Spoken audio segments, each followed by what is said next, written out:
Hello friends. अभी हम जो सेशन शुरू करने जा रहे हैं, महाराष्ट्र ग्रामीण बैंक के रिकॉर्ड क्वेश्चन पे हम चर्चा करेंगे। क्योंकि हमारा ये सेशन थोड़ा पहले था, लगभग 9:30 को था, लेकिन अभी हम थोड़े लेट हो गए हैं क्योंकि जो पहला सेशन था काफी इंटरेस्टिंग सेशन था और वो मॉक इंटरव्यू सेशन होने के कारण समय थोड़ी सी बढ़ गई है। तो चलिए हम रिकॉर्ड क्वेश्चन पे फटाफट चर्चा करते हैं, जिसका आपको आंसर, इसमें कोई भी ऑप्शन नहीं है और केवल क्वेश्चन और आंसर बनाए गए हैं। तो पार्टिसिपेंट इसमें चैट के द्वारा आपने क्या आंसर दिया है, जो एग्जाम आपके हुए हैं वो बताएंगे, या किसी का गलत हुआ फिर भी वो ट्राई करेंगे। तो चूंकि एग्जाम आपका 2 से 3 का जो रिकॉर्ड क्वेश्चन है वो आपके सामने दिया गया है, तो हम लोग जल्दी फटाफट इसको थोड़ी थोड़ी चर्चा करते हुए, ताकि आपके इंटरव्यू में और फिर आगे में काम आते रहे, तो उसको डिटेल में चर्चा करेंगे। तो आइए क्वेश्चन हम लोग शुरू करते हैं बिना लेट किए। पहला क्वेश्चन एक आया था, L E I is mandatory for credit exposure above what limit. इसका लिमिट पूछा गया था, एल ई आई का।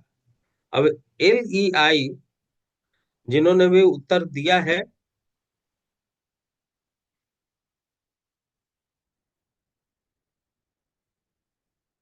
विकास कुमार जी ने उत्तर दे दिया। ठीक है, बाकी जितने भी हमारे पार्टिसिपेंट हैं, पहले एल ई आई क्या है ये जानना जरूरी है। इसके बारे में थोड़ा सा आपको डिटेल पढ़ना पड़ेगा। नया टर्म्स है, नया पॉइंट है, जो कि अभी 2-3 साल से ये पॉइंट चल रहा है। इसका फुल फॉर्म होता है लीगल इंटिटी आइडेंटिफायर, जिसमें शामिल होना होता है और जिसके लिए इन्होंने कुछ क्राइटेरिया बनाया था, कितने करोड़ से कितने करोड़ तक का क्राइटेरिया है। तो शुरुआत में उन्होंने एलईआई के लिए कुछ अमाउंट फिक्स किया था, जो कि घटते घटते आपके 2025 में कितना रह गया, इस पे क्वेश्चन आया गया था। तो इसका आंसर एक शख्स ने दिया है, हमारे साथी ने। तो चलिए हम आंसर देखते हैं इसका।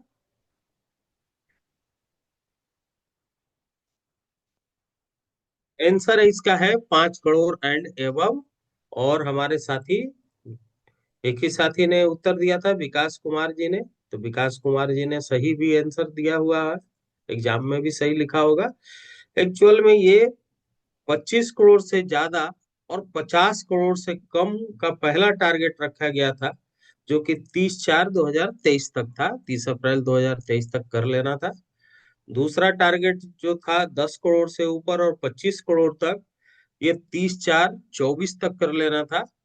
और अभी 5 करोड़ से ऊपर 10 करोड़ तक का जो क्राइटेरिया है, वो 30/4/25 तक इसको शामिल कर लेना था। तो ये जो क्राइटेरिया है इसको फॉलो करना था। तो उस हिसाब से अभी का एलईआई का आंसर आपका 5 करोड़ बिल्कुल सही है। आइए नेक्स्ट क्वेश्चन हम देखते हैं। रिकॉर्ड क्वेश्चन में जो आपके द्वारा भेजे गए हैं क्वेश्चन, उसी पे आधारित ये बनाया गया है। मैंडेटरी लीव, अभी बहुत सभी बैंकों में मैंडेटरी लीव चालू कर दिया गया है, जो कि जितने भी हम सिंसेटिव पोस्ट पे जहाँ पे हम काम कर रहे हैं, ऐसे जगहों पे मैंडेटरी लीव का प्रावधान किया गया है, ताकि हम कोई फ्रॉड ना हो पाए।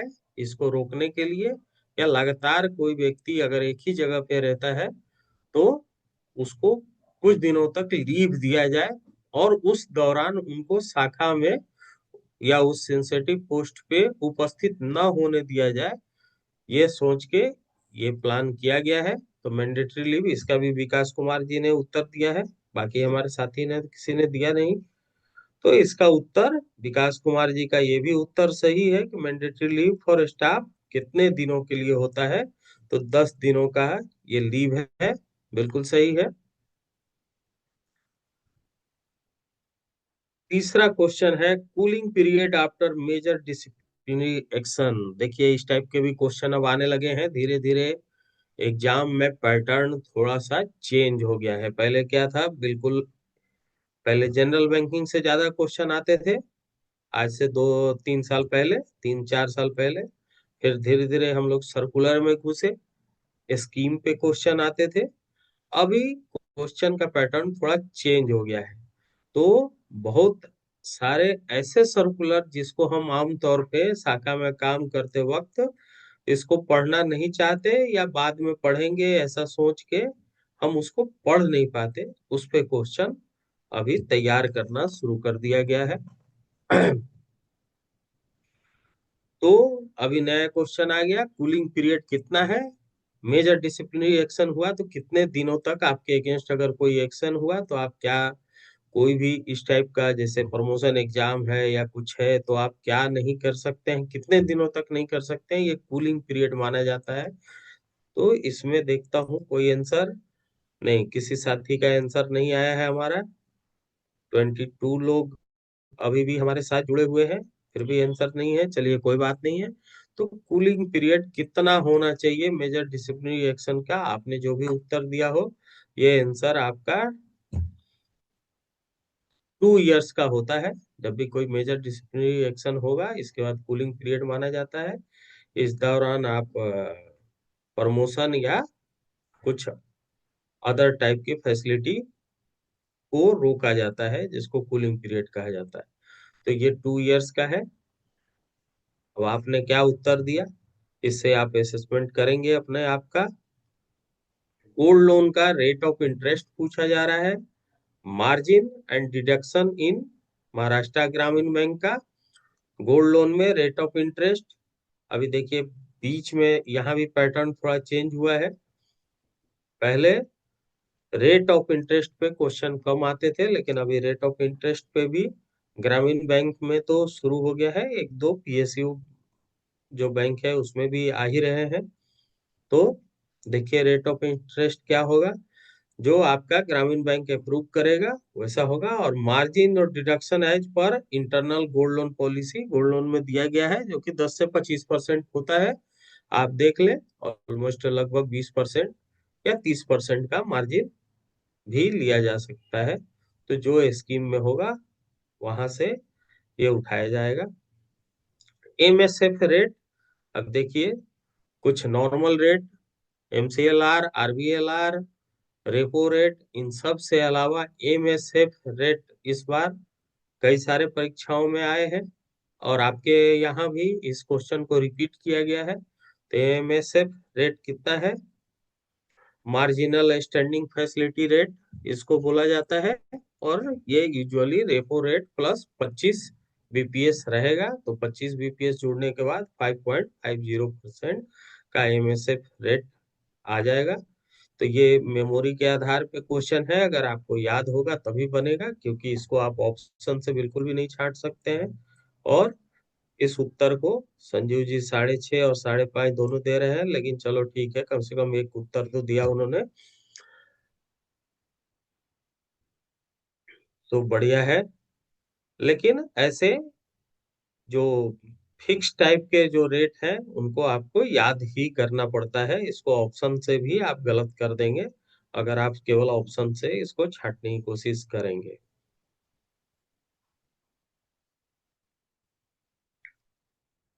कहता है कि अब if RBI increases repo rate what happens, अगर रेपो रेट ही बढ़ा दिया आरबीआई ने तो क्या होगा। क्या होगा, सभी का रेट बढ़ेगा, रेपो रेट बढ़ेगा तो आपके लोन में इंटरेस्ट ज्यादा लगने लग जाएगा। तो कॉस्ट ऑफ फंड इंक्रीज हो जाएगा, लेंडिंग रेट इंक्रीज हो जाएगा, EMI of floating loans increase हो जाएंगे, जो ईएमआई बनाएंगे तो बढ़ेगा ही बढ़ेगा। तो ये ऑप्शन से आपको पढ़ने से इस उत्तर को छांटने में आसानी होगी। तो ये उत्तर तो संभवतः आप सभी लोग जो भी तैयारी कर रहे थे इसको आपने सही ही छांटा होगा, ऐसा अब मैं सोचता हूँ। क्योंकि पढ़ने से क्वेश्चन को आप इसमें अपना आईक्यू लेवल लगा सकते हैं कि आरबीआई रेपो रेट बढ़ा देगा तो क्या होगा, लोन महंगे हो जाएंगे, सीधी सी बात है। लोन महंगा हुआ तो ईएमआई बढ़ेगा, कॉस्ट ऑफ फंड भी बढ़ जाएगा। Maharashtra Gramin bank total business range, अब देखिए ये आपका इस बैंक से जुड़े होने पे जो भी आपका रिजल्ट पब्लिश होता है वहीं से ये आपको मिलेगा। तो टोटल बिजनेस का रेंज ये भी आपको याद होना चाहिए।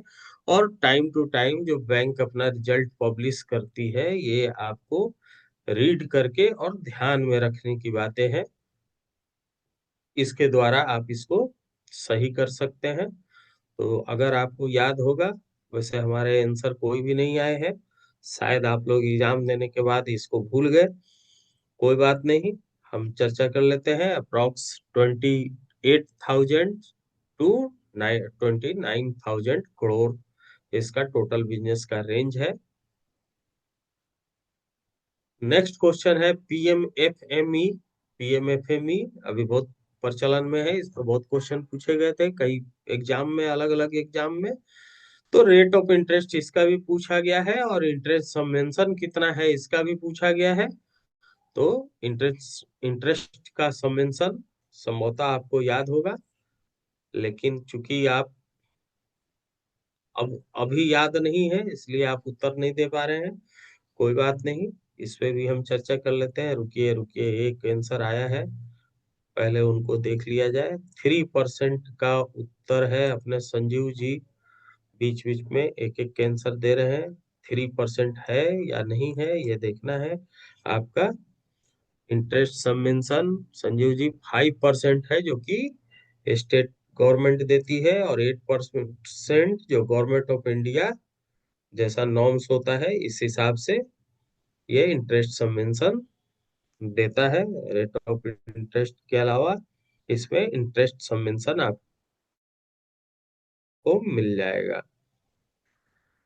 गवर्नमेंट ऑफ इंडिया और स्टेट का शेयर क्या है, गवर्नमेंट ऑफ इंडिया कितना परसेंट देगी और स्टेट का कितना परसेंट होगा, ये देखना है। तो इसके लिए भी समझौता आपको ये याद होगा।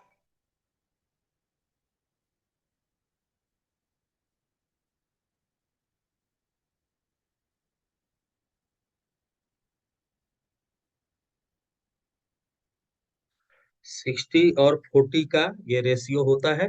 ऑलमोस्ट जगह जहां भी गवर्नमेंट ऑफ इंडिया और स्टेट का शेयर होगा तो यहाँ पे 60-40 का शेयर होता ही होता है। Maharashtra Gramin bank pre disbursement portal name क्या है? एक प्री डिस्बर्समेंट एक पोर्टल बनाया गया है जो महाराष्ट्र ग्रामीण बैंक का है। ये तो आप बता देंगे, आप सभी लोग महाराष्ट्र ग्रामीण बैंक से जो जो लोग हमारे साथी अभी हैं साथ में, वो संभवतः मुझे उत्तर दे देना चाहिए। जो भी महाराष्ट्र ग्रामीण बैंक से है इसका उत्तर तो आप दीजिए, क्योंकि ये आपके इंटरनल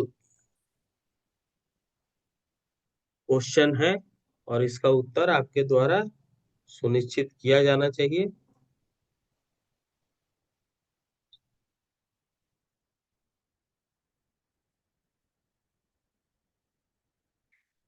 चलिए, इसका उत्तर आप नहीं दे पा रहे हैं, कोई बात नहीं। सील्ड पोर्टल है, SHIELD portal, pre disbursement portal name है इसका। डिस्बर्समेंट से पहले जिस पोर्टल को यूज किया जाता है उसका नाम है सील्ड पोर्टल।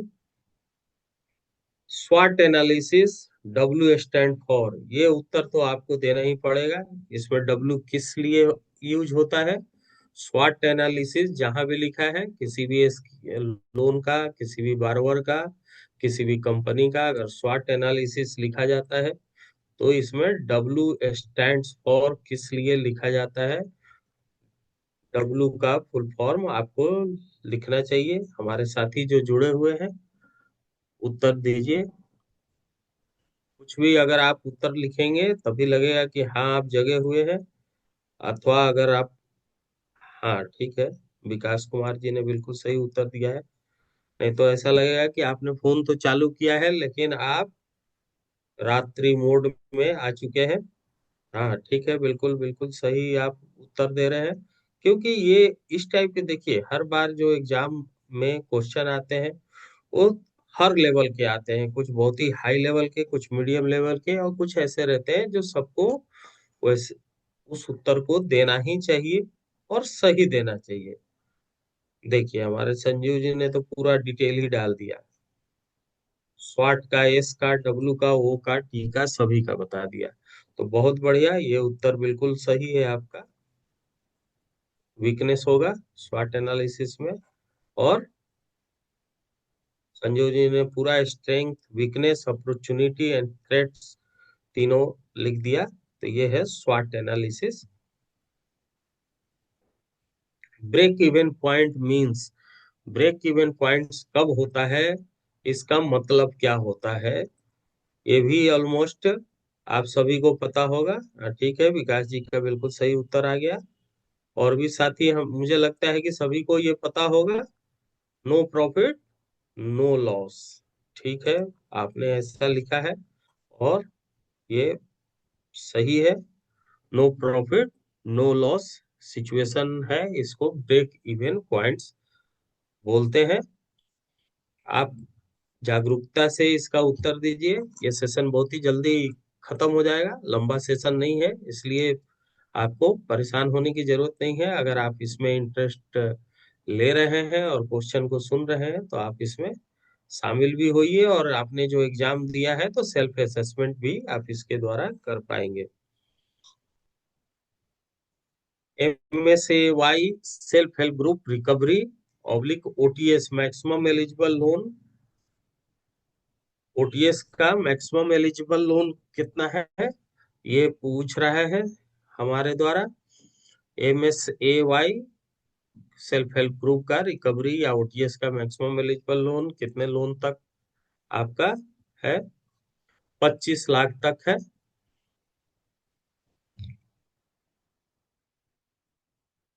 चलिए next question, APR frequency for loan of 10 to 25 lakh. चूंकि ऑप्शन नहीं है, मैं समझ सकता हूँ कि कुछ साथी हमारे भी बिल्कुल शांत इसलिए हैं कि ऑप्शन नहीं है, और इसमें पूरा पूरा आपको पॉइंट डालना पड़ता है। ऑप्शन होने से थोड़े से हमारे ज्ञान चक्षु खुल जाते हैं। तो APR frequency for loan of 10 to 25 lakh, ये जो है इसके लिए क्या फ्रीक्वेंसी है APR का, अप्राइजल कितने दिनों में होगा, देखते हैं। इसका एनुअली है APR फ्रीक्वेंसी। नेक्स्ट क्वेश्चन देखिए, failure of system is part of which risk, जितने भी आपके रिस्क हैं उसमें सिस्टम का फेल्योर हो गया, सिस्टम ही काम नहीं कर रहा है, इस टाइप का फेल्योर को हम क्या रिस्क बोलते हैं। ये उत्तर तो आप संभवतः दे सकते हैं।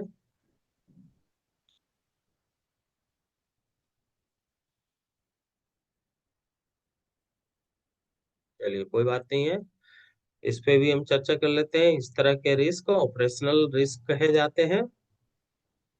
ऑपरेशनल रिस्क बिल्कुल सही है।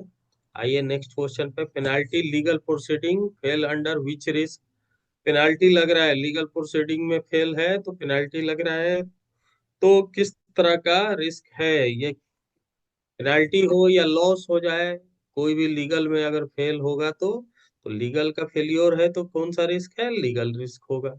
नॉर्मल सा क्वेश्चन है, लेकिन थोड़ा से एग्जाम में हम तो भी कंफ्यूज होते हैं। Stock audit is compulsory above the loan limit, stock audit कितने लोन से ऊपर में कंपल्सरी है महाराष्ट्र ग्रामीण बैंक में। कई अदर बैंकों में ये 5 करोड़ है, लेकिन महाराष्ट्र ग्रामीण बैंक ने इसका लिमिट काफी नीचे किया है। संजीव जी 1 करोड़ लिख रहे हैं, नहीं संजीव जी, इसका लिमिट और कम है। स्टॉक ऑडिट का लिमिट 50 लाख है, 50 लाख से ऊपर कंपल्सरी है। Fraud reporting to NABARD within how many days, fraud अगर हो जाता है तो नाबार्ड को कितने दिनों में बता देना है। फ्रॉड होता है तो हमें नाबार्ड को कितने दिनों में सूचना देनी है, 21 दिनों में ये सूचना हमको दे देनी है, 21 दिनों के अंदर दे देनी है, within how many days है। Validity period of court decree, decree अगर कोर्ट का होता है तो इसका वैलिडिटी पीरियड कितना होगा? हाँ ठीक है, 21 दिन संजीव जी लिखे थे। वैलिडिटी पीरियड कोर्ट डिक्री का, कोर्ट डिक्री के जो लिमिटेशन पीरियड है या वैलिडिटी पीरियड है, इसको पूछा जा रहा है।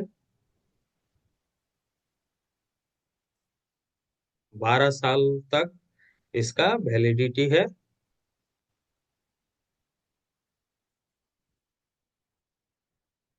What is डीएससीआर? डीएससीआर बड़ा ही इंपॉर्टेंट पॉइंट है, रेशियो है, और इसे ऑलमोस्ट साथी को याद होना चाहिए। और मुझे लगता है कि हर दूसरे एग्जाम में ये क्वेश्चन आता ही आता है। या तो डीएससीआर का कोई कैलकुलेशन आ जाता है, या डीएससीआर क्या है, या डीएससीआर के बारे में कुछ ना कुछ इससे रिलेटेड क्वेश्चन लाया ही जाता है। तो डीएससीआर का जो फॉर्मूला है वो आपको याद रहना चाहिए। डेप्थ सर्विस कवरेज रेशियो, इसका डिटेल क्या है ये आपको याद होना चाहिए। डेप्थ सर्विस कवरेज रेशियो है net operating income divided by total डेप्ट ऑब्लिगेशन। क्या इसका पूरा जो फॉर्मूला है वो आप याद कर सकते हैं, जो कि net profit plus depreciation plus instalment divided by instalment plus interest के द्वारा होता है। तो ये याद होना चाहिए, याद होने से ही ऐसे उत्तर आप दे पाएंगे। Bill of exchange due date है, वो हॉलीडे को पूरा हो रहा है। ये क्वेश्चन आपको पता होगा, अगर एनआई एक्ट आपने पढ़ा होगा अच्छे से। बिल ऑफ एक्सचेंज का ड्यू डेट है, क्योंकि हॉलीडे को पूरा हो रहा है तो मैच्योरिटी किस तारीख को किया जाएगा? जब हॉलीडे है, बैंक ही बंद है उस दिन। ऐसे नेशनल हॉलीडेज को अगर आपको करना है तो इसे कब करेंगे? या तो बाद में जाएंगे या पहले जाएंगे। तो इसका आंसर है प्रोसीडिंग वर्किंग डे। जो भी वर्किंग डे होगा प्रोसीडिंग, उसी वर्किंग डे को आप इसका मैच्योरिटी डेट मानेंगे।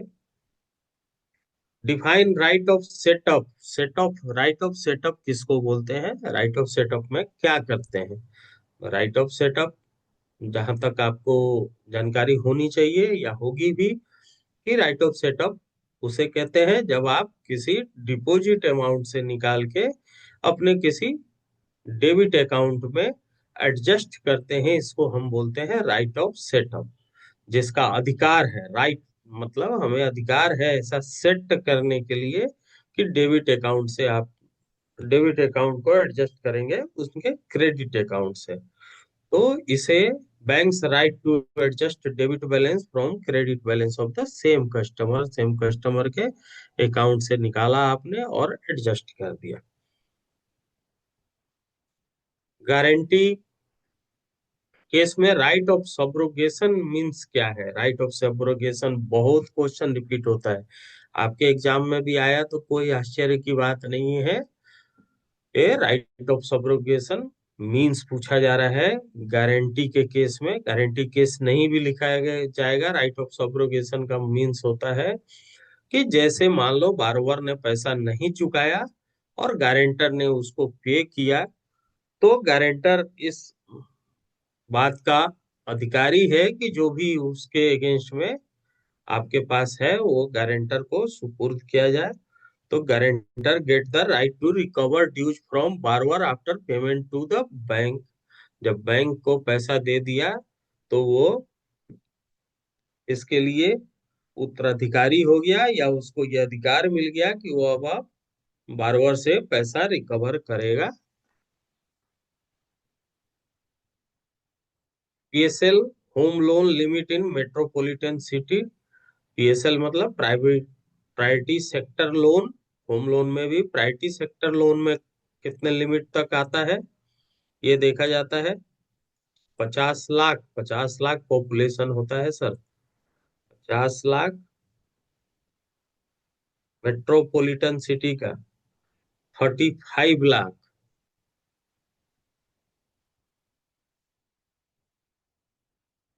हम्म मेट्रोपॉलिटन सिटी का 50 लाख लाख से ऊपर, अभी क्राइटेरिया थोड़ा चेंज हो गया है, ये पुराना सेट क्वेश्चन होगा। 50 लाख से ऊपर का अगर पॉपुलेशन है, पॉपुलेशन आधारित है, तो वहां के हिसाब से 65 लाख या, हाँ 65 लाख का प्रोजेक्ट होना चाहिए। और संभवतः 50 लाख तक का लोन प्राइवेट सेक्टर में आएगा। हो सकता है कि 35 लाख, हाँ 63 लाख, ठीक है आप सही बोल रहे हैं। तो 50 लाख तक आएगा ये आंसर, चूंकि एग्जाम आपका पहले हो गया है प्राइवेट सेक्टर का, नॉर्म्स आने से पहले, तो हो सकता है इसलिए इसमें आंसर 35 लाख लिखा गया है। लेकिन जो प्राइवेट सेक्टर नॉर्म्स है, जो तीनों क्राइटेरिया है आपका, वो आपको याद रखना है, जो कि पॉपुलेशन आधारित है। Education loan, income limit for central, interest subvention. Interest subvention अगर आपको लेना है तो जो गार्जियन है उसका इनकम का एक लिमिट बनाया गया है, तभी आपको इंटरेस्ट वापस मिलता है।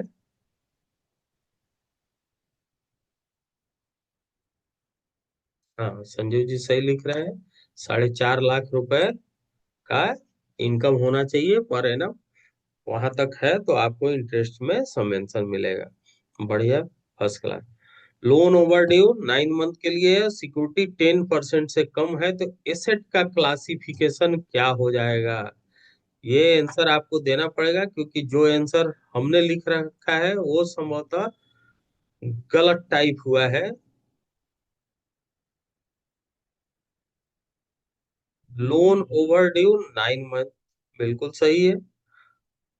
देखिए क्वेश्चन को कितना ट्विस्ट किया था आपके एग्जाम में, कि 9 महीने से ओवर ड्यू है तो 9 महीने से 3 महीने, मतलब 90 दिन के बाद तो एनपीए हो जाएगा।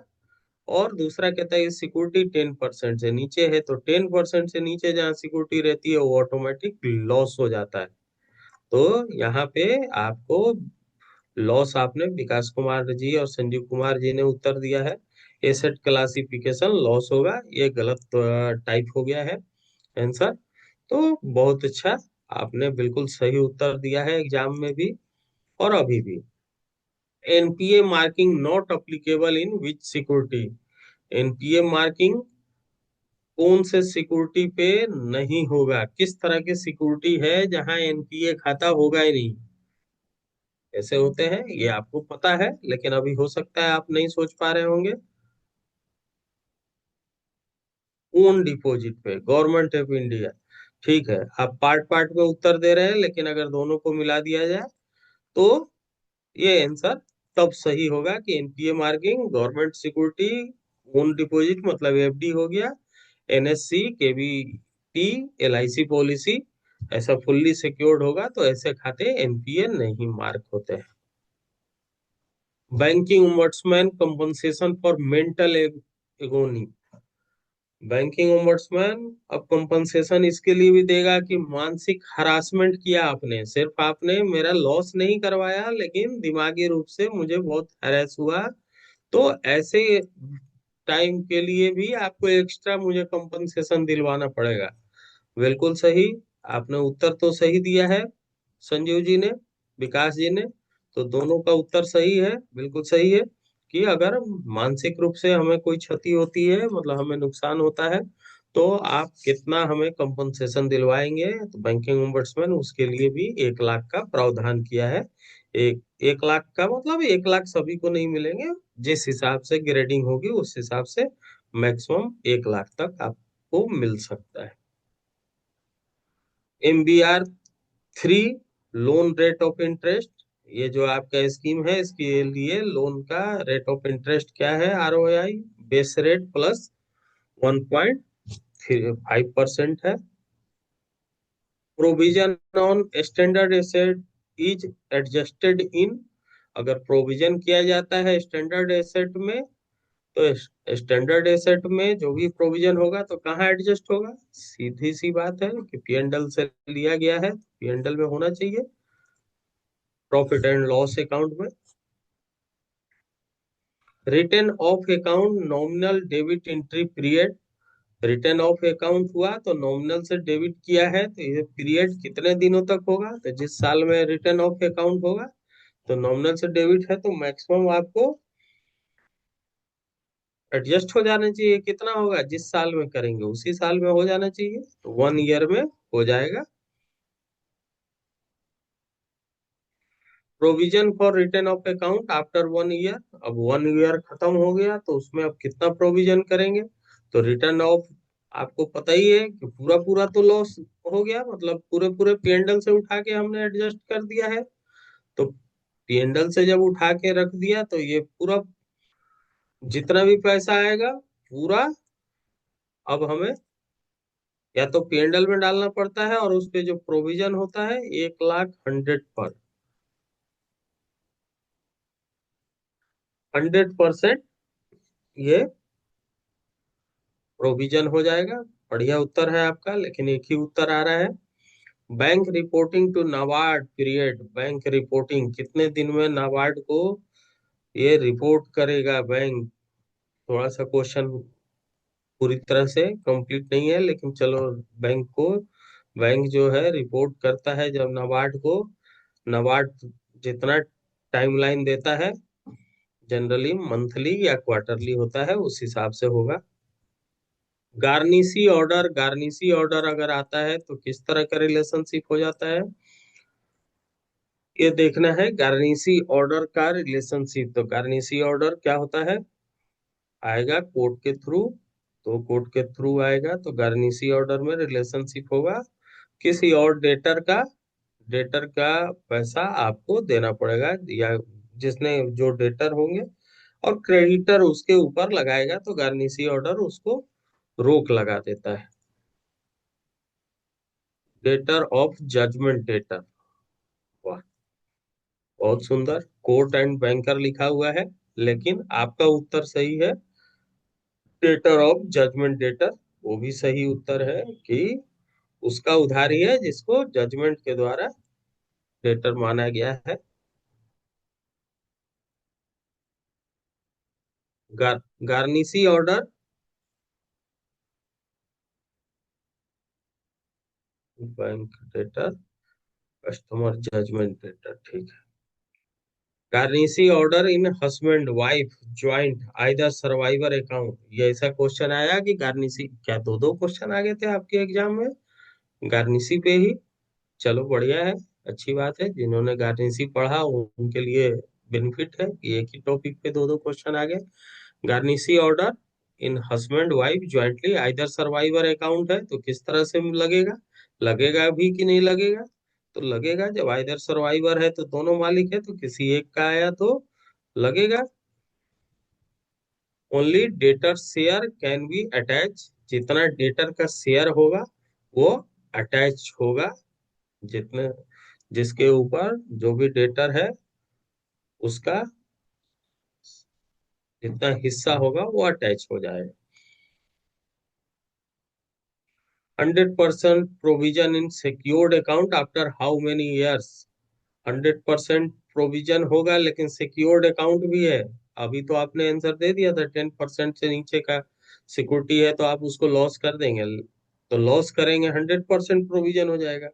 ये कहता है कि सिक्योर्ड अकाउंट भी है, लेकिन कितना साल लगेगा उस एनपीए अकाउंट में कि आपका प्रोविजन 100% चला जाएगा। तो इसके लिए ये उत्तर तो मैं आशा करता हूँ कि आपकी तरफ से आना चाहिए। 3 इयर्स विकास कुमार जी लिख रहे हैं, बिल्कुल सही है कि सब स्टैंडर्ड बनेगा, सब स्टैंडर्ड के बाद 2 साल फिर डाउटफुल बनेगा, और उसके बाद डाउटफुल 3 में जब जाएगा तो 3 इयर्स में 100% प्रोविजन हो जाएगा।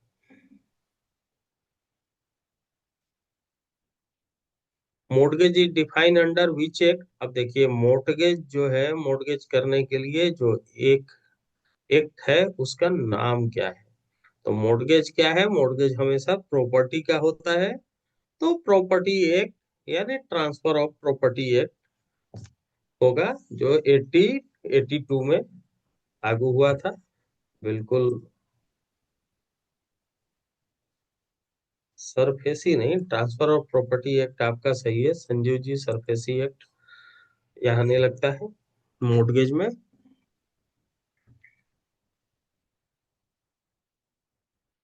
मोर्टगेज होता है ट्रांसफर ऑफ प्रॉपर्टी एक्ट में।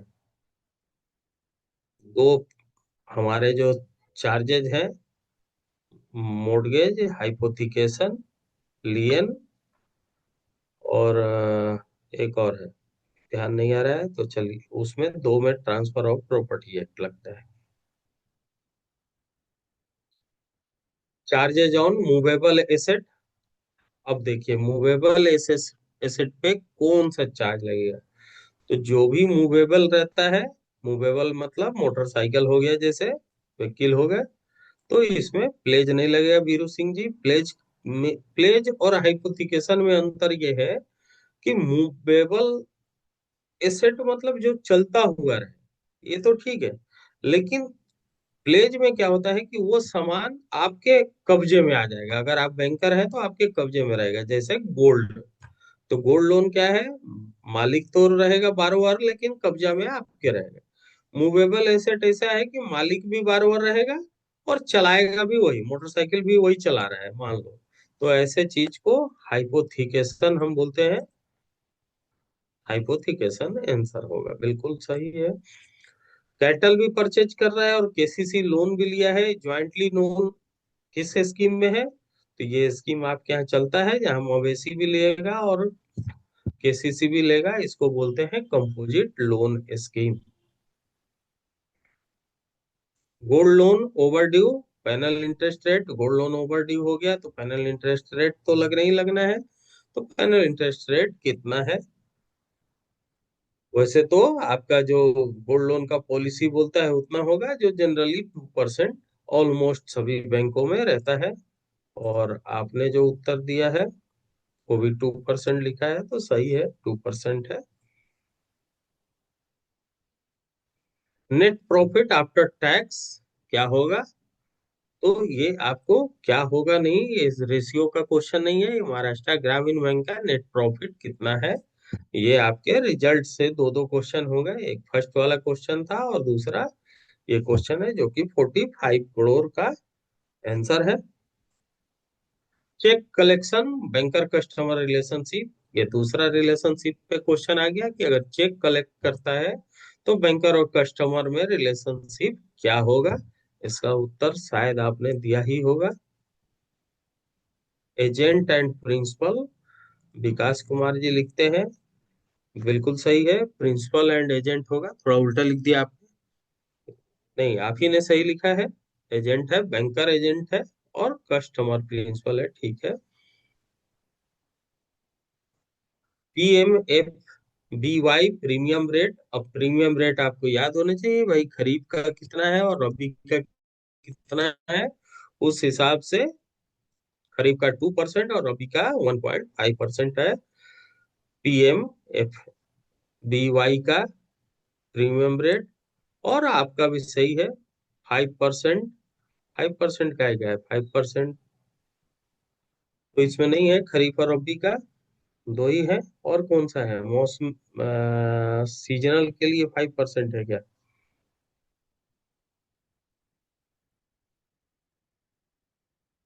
2% और 1.5% का आंसर है इसमें प्रीमियम रेट। इंचुएट चेक मीन्स, ये ऑलमोस्ट लोगों को पता होना चाहिए। इंचुएट क्या होता है, ये एनआई एक्ट आपने पढ़ा होगा, हाँ कमर्शियल है, 5%, ठीक है। लेकिन आपका इसमें जो पूछा था वो केवल 2% और 1.5% रहेगा। चलिए इसका बताइए। अपूर्ण, इंचुएट अपूर्ण, बीरू सिंह जी लिख रहे हैं, ठीक है। और कोई उत्तर बताइए इसका। इंचुएट का मतलब इनकम्प्लीट, बिल्कुल सही है, विकास कुमार बोल रहे हैं इनकम्प्लीट, इनकम्प्लीट चेक है, बढ़िया। Small account, aggregate credit in year, small account होगा तो साल भर में आप कितना मैक्सिमम जमा कर सकते हैं। 1 लाख, बिल्कुल सही है। इसका मतलब आप सभी के एग्जाम जो है काफी सुपर गए हैं और बढ़िया रिजल्ट आने वाला है, बहुत बढ़िया। बीरू सिंह, संजीव जी, सभी लोग 1 लाख देते हैं। स्मॉल अकाउंट में maximum balance at a time, एक टाइम में कितना होगा, दो दो क्वेश्चन आ गए थे आपका स्मॉल अकाउंट पे। मैक्सिमम एट ए टाइम कितना होगा? देखिए दो आंसर हमारे, ठीक है ठीक है, 50-50 लिखा है इन्होंने। 50,000 रुपए एट ए टाइम आप जमा कर सकते हैं, मतलब balance, maximum balance at a time होना चाहिए। Trust beneficiary maximum share, trust beneficiary का मैक्सिमम शेयर कितना रहेगा? 100% एज पर ट्रस्ट डीड के हिसाब से मैक्सिमम शेयर उनका होगा। Current asset by current liability calculation in Maharashtra Gramin bank, ये या तो रिजल्ट से क्वेश्चन होगा, क्योंकि आप रिकॉर्ड क्वेश्चन भेजते हैं तो काफी छोटा रहता है, या कैलकुलेशन के लिए भी ऐसे क्वेश्चन आ सकते हैं। तो मुझे लगता है कि ये आपके रिजल्ट से आंसर होगा। As for Maharashtra Gramin bank internal norms and DP calculation method, current asset by current liability calculation क्या होगा? तो नॉर्मल में current asset, current ratio equal to current asset divided by current liability होता है। तो अगर कुछ क्वेश्चन उन्होंने दिए होंगे तो उसके हिसाब से आपको कैलकुलेट करके बताना पड़ेगा। Thank you. अब हमारे 11 बज चुके हैं और बंका जी का कोट आ गया है कि जीवन में सफलता के लिए तैयारी का होना बहुत जरूरी है, क्योंकि आपकी मजबूत तैयारी से ही सफलता मिलेगी। तो आप जितने भी लोग हमारे जुड़े थे, जिसमें 50% लोग अपने आप को स्थिर रखे और अभी तक जुड़े रहे, तो आप सभी का धन्यवाद है। Good night. Thank you.